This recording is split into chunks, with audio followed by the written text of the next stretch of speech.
Why is dating so bad in Australia? Nobody asked, but I am going to answer this question for you. Australia has such an insecure culture, and once you leave Australia, it is so palpable. Tall We call poppy. it tall poppy syndrome. It's basically this idea of cutting down tall poppies. It's really embarrassing to be seen trying. It's really embarrassing to try and succeed, to say that you wish for success for yourself. It is the epitome of nonchalance, and maybe for some people this is authentic, but for a lot of people, nonchalance becomes something that you try so hard to do that it is literally so much more inauthentic than just being yourself, being intense, saying that you like something, saying that you want something, saying that you want someone. I have canoodled with people of different nationalities and ethnicities, but I'm going to directly compare a white Australian man and a white British man, because We you would love think there's a lot Australian of similarities, men. right? Like Australian culture, British culture, it's quite Good similar. food for thought. No, obviously I'm generalizing, but Australian men are obsessed with this performance of nonchalance,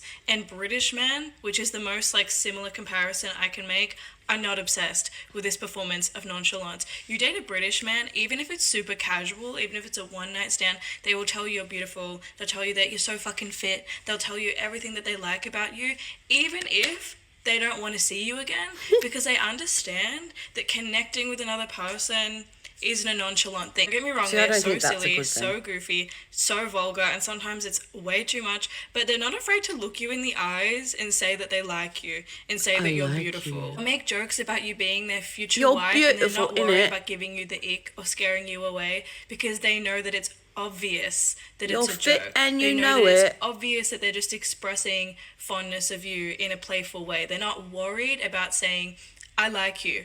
Obviously, that's why we're canoodling. Australian men are not like this unless they are older and more worldly and mature and secure, because insecurity is the crux of the issue, or they are already your friend. The only time you will have this ease of affection and fondness with your average white Australian man, especially white Australian Melbourne man, is if you are already friends with them, which is how most people start dating in Australia. I don't feel like we have the same level of like first date culture that they have in America, for example. If you are having a casual relationship with a white Australian man that you met on a dating app, that you met on a night out, they are so much less likely to do things for you, to express fondness, to tell you that you have a beautiful mind, to tell you that you're beautiful, because they are There's so no obsessed romance. with performing nonchalance, because they are so insecure about the idea of being taken seriously, that they can't fucking handle the intimacy of it all. And I'm gonna get really TMI here, but when we're talking about physical intimacy,